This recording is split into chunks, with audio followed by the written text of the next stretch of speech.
c'est, je dirais, des grandes oubliées parce que elles font moins de bruit et qu'elles sont, à partir du moment où elles sont plus isolées, elles sont forcément moins sous le feu des médias et on parle moins d'elles. Mais c'est véritablement un des enjeux aussi de la politique pénale, à un moment, de réfléchir sur quelles sont les femmes qu'on met en prison, comment on les traite. Il y a peu d'établissements, donc elles sont vraiment réparties dans toute la France parce que il y a peu de centres de détention, de maisons centrales pour elles. Les maisons d'arrêt, alors en région parisienne, pour les parisiennes c'est un peu plus simple parce qu'on en a plusieurs, mais dans toute la France, eh bien, elles peuvent être très éloignées.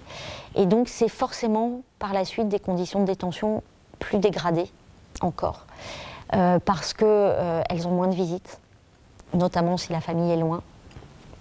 Elles sont donc plus isolées, avec moins de moyens qui sont mis sur les activités qu'on va pouvoir leur proposer. Dans certains établissements, on voit même des quartiers femmes à côté de quartiers hommes.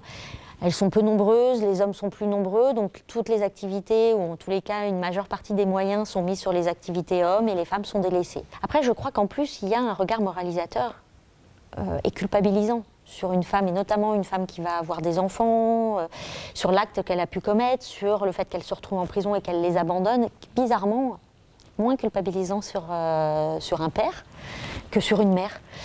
Et ça, c'est aussi quelque chose d'extrêmement difficile et c'est une souffrance pour elle. Les parloirs avec des femmes détenues sont extrêmement centrés notamment sur les mères, sont extrêmement centrés sur les enfants, sur le fait qu'elles ont des difficultés à les voir. Donc des parloirs souvent beaucoup plus difficiles en termes même humains, si vous voulez, même pour l'avocat ou pour le visiteur de prison qui vient les voir, parce que c'est souvent des souffrances qui ressortent sur le manque de contact, le manque de... et ce regard culpabilisant et moralisateur que je trouve moi de plus en plus fatigant. Parce qu'on ne l'a pas sur le père et on l'a sur la mère. Et ça, c'est quelque chose qui doit être extrêmement épuisant pour elle aussi, à supporter en plus du poids et des contraintes de l'enfermement.